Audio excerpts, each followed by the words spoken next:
A pesar de que la Alemania nazi controlaba ahora la mayor parte de la Europa occidental, el primer ministro británico, Winston Churchill, no tenía la intención de ponérselo fácil a Hitler. We shall not flinch from the supreme trial. All will come right out of the depths. Antes de que Francia se rindiese, Churchill ya buscaba nuevas formas de contraatacar y mantener viva la resistencia en los países que habían sido invadidos.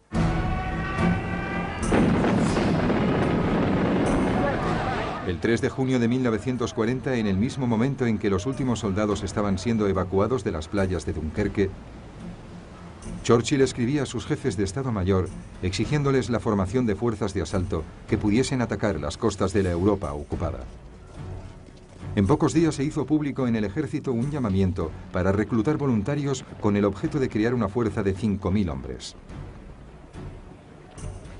Recibirían el nombre de comandos, a semejanza de las unidades móviles de los Boer, que habían luchado contra los británicos durante 3 años en Sudáfrica a finales del siglo XIX. Se crearon 10 unidades de comandos, cada una formada por 500 hombres. Y empezaron a ejercitarse en ataques desde el mar.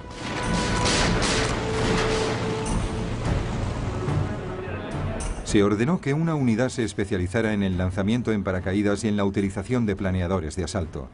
Enseguida este grupo constituiría la base de un regimiento de paracaidistas independiente. El almirante Sir Roger Keyes fue nombrado jefe de operaciones combinadas. Churchill le ordenó que se preparase para lanzar 3 grandes ataques aéreos, tan pronto como hubiese pasado la amenaza de invasión que se cernía sobre Gran Bretaña.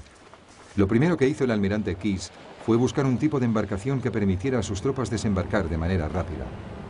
Y así fue como los 3 ferries que solían atravesar el canal fueron transformados para que pudieran transportar lanchas de desembarco. El 4 de marzo de 1941, 2 unidades de comandos y un pelotón de demolición fueron desembarcados en las Islas Lofoten, al norte de Noruega. Su principal objetivo era destruir las factorías que transformaban el aceite de pescado en glicerina para explosivos. Los comandos consiguieron sorprender al enemigo y desembarcaron sin tener que hacer ni un solo disparo. Una barca pesquera alemana armada fue capturada en el puerto. Y rápidamente las factorías y los tanques de aceite de pescado fueron destruidos.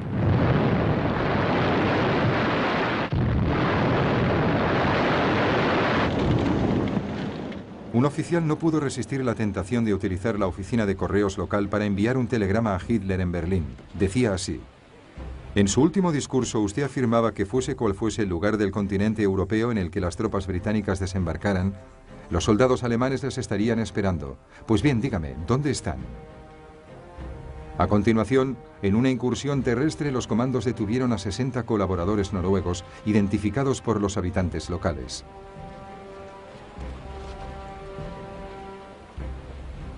Con ellos también se llevaron a 115 voluntarios noruegos que se unirían a las Fuerzas Armadas Libres de Noruega en Gran Bretaña.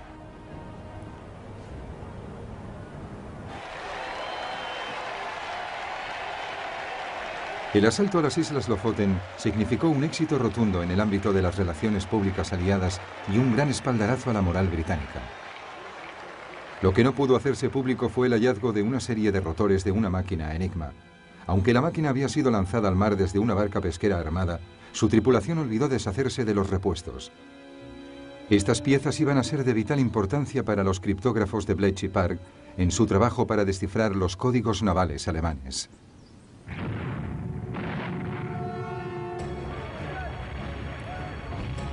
En diciembre de 1941, 4 unidades de comandos desembarcaron en el puerto noruego de Vaxo e inmediatamente se enzarzaron en un intenso combate.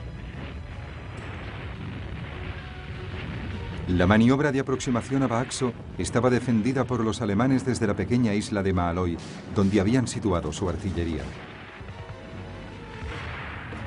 Los comandos ocuparon Maaløy de manera rápida. Sin embargo, la lucha en la otra orilla, en Vaxo, fue dura y encarnizada.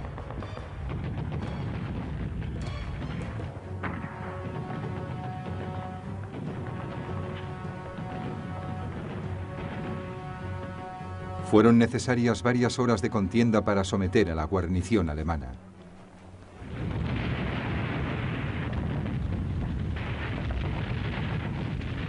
Los comandos volaron diversas fábricas y hundieron 8 barcos antes de retirarse.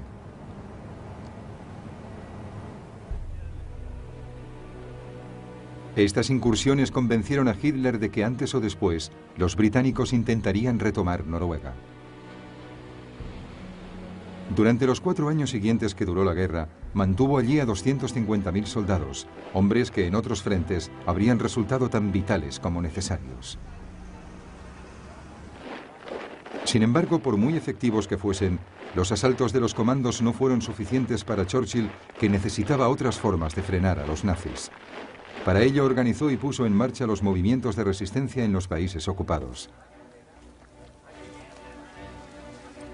En julio de 1940 se creó el Ejecutivo de Operaciones Especiales con el objetivo de incendiar Europa, tal y como había afirmado Churchill.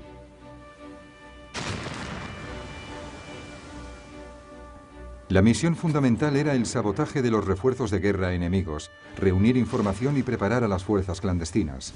El objetivo final era desbaratar las defensas alemanas.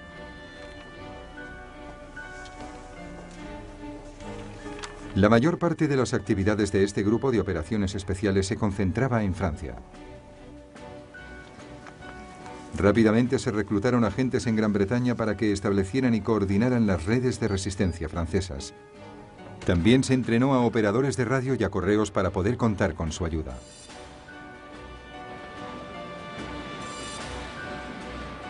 Pero había un problema. ¿De qué forma podrían introducirse en el país estos equipos especiales? Se probó con submarinos, lanchas rápidas y barcos de pesca, pero las defensas costeras alemanas resultaron muy difíciles de traspasar. La solución eran los aviones. En agosto de 1940 se creó una unidad especial de la RAF con bombarderos Whitley y Westland Lysander de despegue y aterrizaje corto.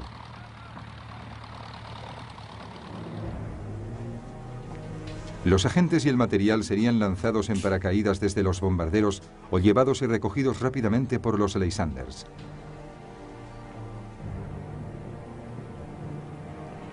En las noches de luna llena, un número creciente de comités de recepción esperaría su llegada, a la vez que se establecería una red cada vez más extensa de grupos de resistencia.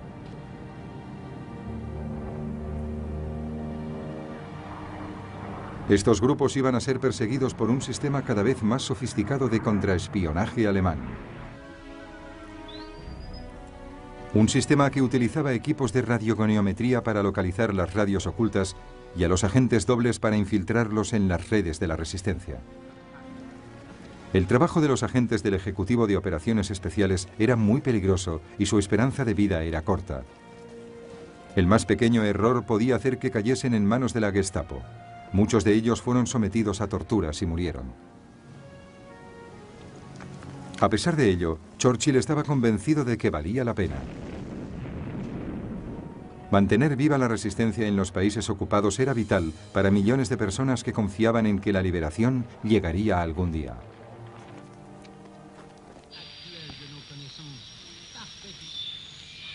La British Broadcasting Corporation, la BBC, también estaba comprometida con aumentar la esperanza de las miles de personas que vivían bajo dominio alemán y retransmitía las noticias en todas las lenguas de los países ocupados. Los que escuchaban estos boletines eran castigados por los alemanes con pena de muerte. Pero la gente sintonizaba la emisora. De este modo, la BBC tuvo un papel crucial en la transmisión de mensajes cifrados a los grupos de resistencia. Los mensajes eran leídos siempre después de las noticias de las 9. Mensaje muy importante para el líder de Gael. Cuidado, esta noche lloverá a cántaros.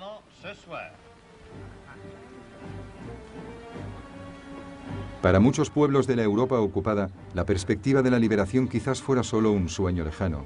Sin embargo, a mediados de 1941, la liberación se iba a convertir de repente en algo más cercano. Gran Bretaña ya no estaría sola en su lucha contra el nazismo. Había conseguido un aliado imponente, y no era Estados Unidos, a pesar de que Churchill continuaba solicitando su ayuda. Se trataba de la Unión Soviética.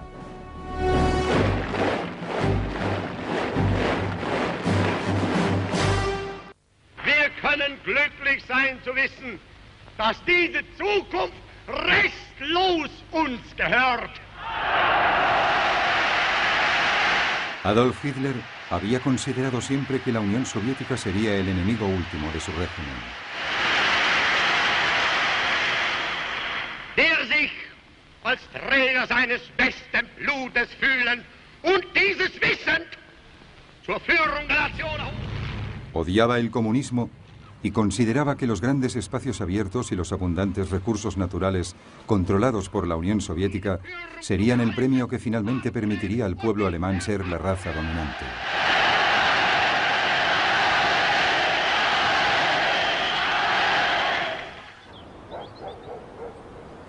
Durante los primeros meses de 1941, Hitler se hallaba en Berghof, su refugio en Berchtesgaden, en los Alpes bávaros, donde planificó su jugada más importante, la Operación Barbarroja o el asalto a la Unión Soviética.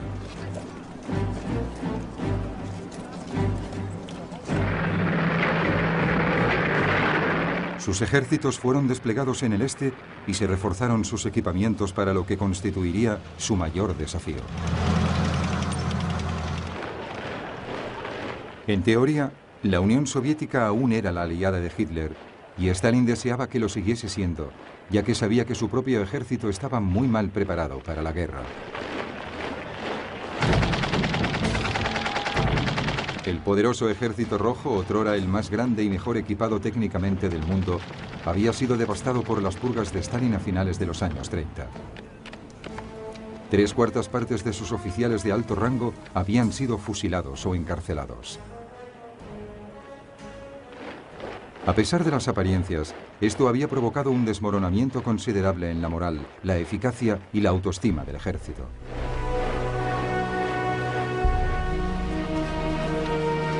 Mientras los soldados alemanes llegaban en masa a Polonia, preparados para lo que podía ser un ataque inminente a Rusia, Stalin, desesperado por mantener la paz, dio órdenes de no hacer nada que pudiese desagradar a Hitler. Pero Hitler tenía otro que hacer antes de avanzar hacia Rusia.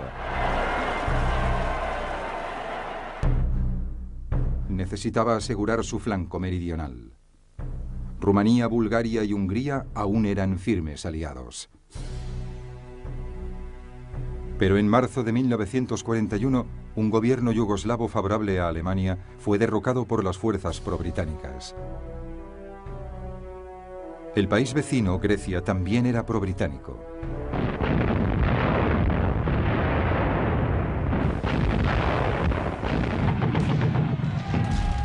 Para neutralizar la amenaza, el 6 de abril de 1941, el ejército alemán invadió los Balcanes.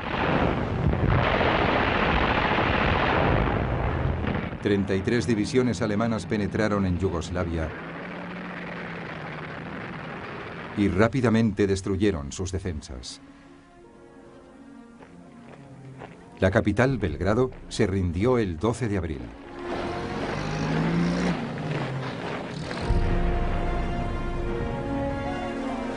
Grecia cayó casi tan deprisa como Yugoslavia, a pesar de la ayuda británica, y Atenas fue tomada en 3 semanas.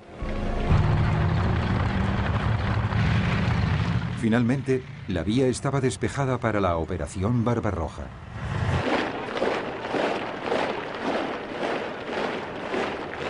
Más de 4 millones de hombres fueron desplegados, formando 138 divisiones.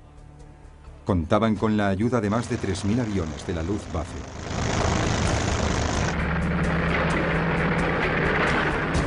El plan requería 3 ofensivas simultáneas. El grupo norte del ejército atacaría desde el este de Prusia, invadiría los estados bálticos y tomaría Leningrado. El grupo centro del ejército, con el grueso de los Panzers, las fuerzas alemanas de tanques de gran movilidad, avanzaría hacia Moscú.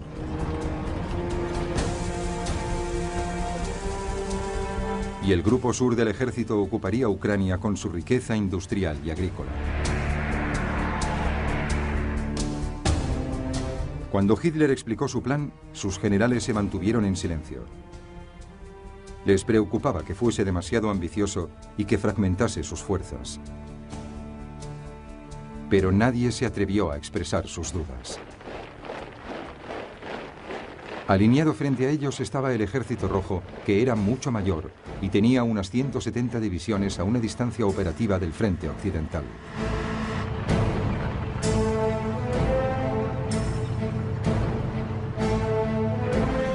Los rusos también tenían más de 23.000 tanques, superando en mucho los 6.000 alemanes.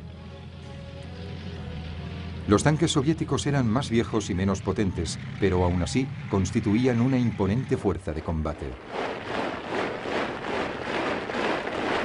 Lo que al Ejército Rojo le faltaba en tecnología y moral, lo compensaba con su gran superioridad numérica. La Operación Barbarroja constituiría un gran desafío.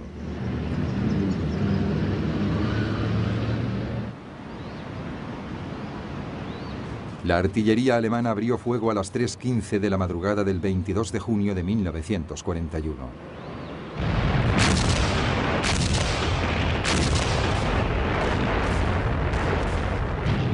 La Luftwaffe tomó parte en ella al amanecer, teniendo como objetivo los campos de aviación soviéticos.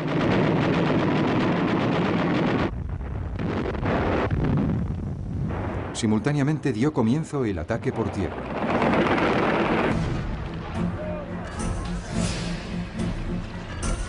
Los alemanes cruzaron el río Bak en la frontera entre Polonia y la Unión Soviética.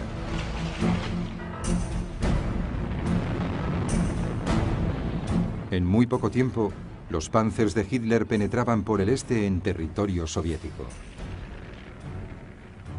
Al final del segundo día, la punta de lanza de los Panzers ya había avanzado más de 80 kilómetros.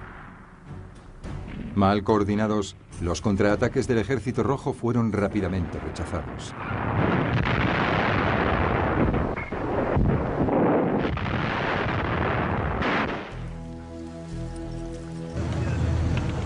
Decenas de miles de soviéticos fueron hechos prisioneros. Mientras, la Luftwaffe gozaba de un dominio total del aire. El embate alemán paralizó el sistema de mando y control del Ejército Rojo.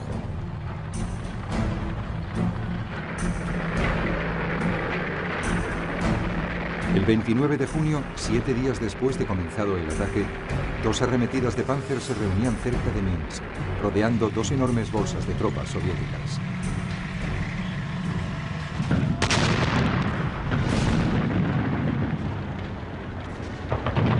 Tras los Panzers llegó la infantería y más de 300.000 soldados fueron hechos prisioneros.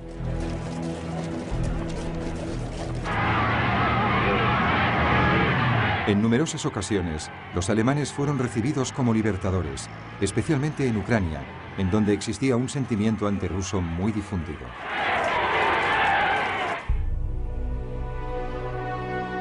En Moscú, Stalin pareció sufrir una crisis nerviosa al oír las noticias de la traición de Hitler. Guardó silencio durante más de una semana.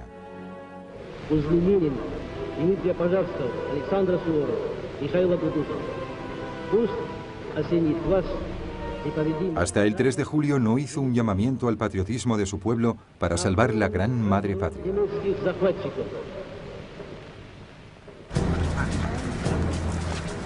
En Gran Bretaña, el primer ministro Winston Churchill recibió las noticias de la Operación Barbarroja con sentimientos controvertidos.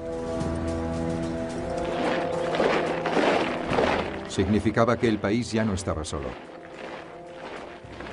Y proclamó inmediatamente que cualquier enemigo de la Alemania nazi era un amigo de Gran Bretaña, a pesar de las diferencias políticas en el pasado.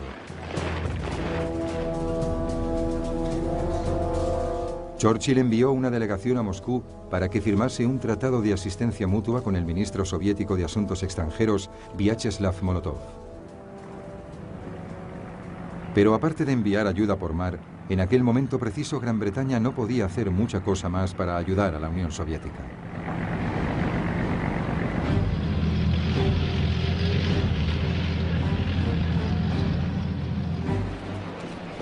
A finales del mes de junio e inicios de julio, la Blitzkrieg, o guerra relámpago alemana, se adentró por territorio soviético. Parecía que nada podría impedir que Hitler llevara a cabo su ambicioso plan. Sin embargo, estaba a punto de cometer su primer y mayor error estratégico.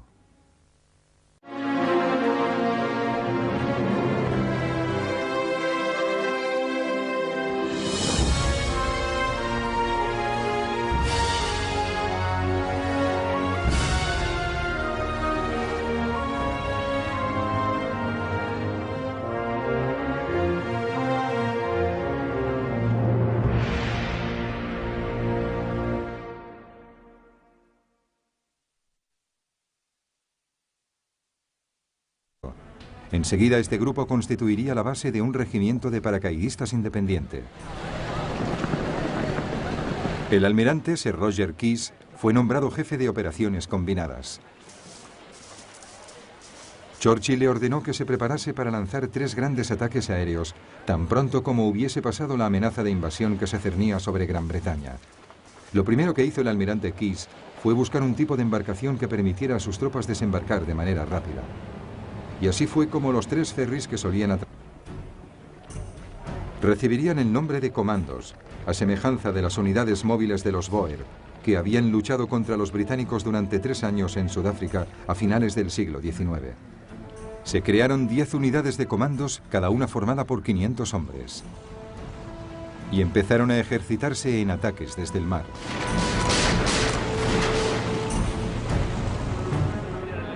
Se ordenó que una unidad se especializara en el lanzamiento en paracaídas y en la utilización de planeadores de asalto. Al atravesar el canal, fueron transformados para que pudieran transportar lanchas de desembarco.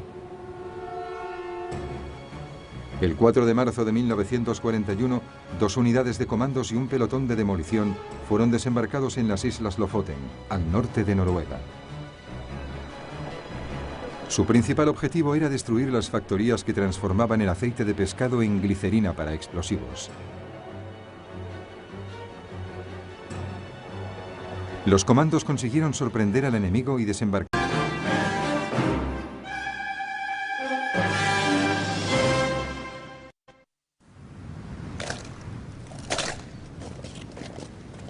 A pesar de que la Alemania nazi controlaba ahora la mayor parte de la Europa occidental, el primer ministro británico, Winston Churchill, no tenía la intención de ponérselo fácil a Hitler. We shall not flinch from the supreme trial. All will come right out of the depths. Antes de que Francia se rindiese, Churchill ya buscaba nuevas formas de contraatacar y mantener viva la resistencia en los países que habían sido invadidos.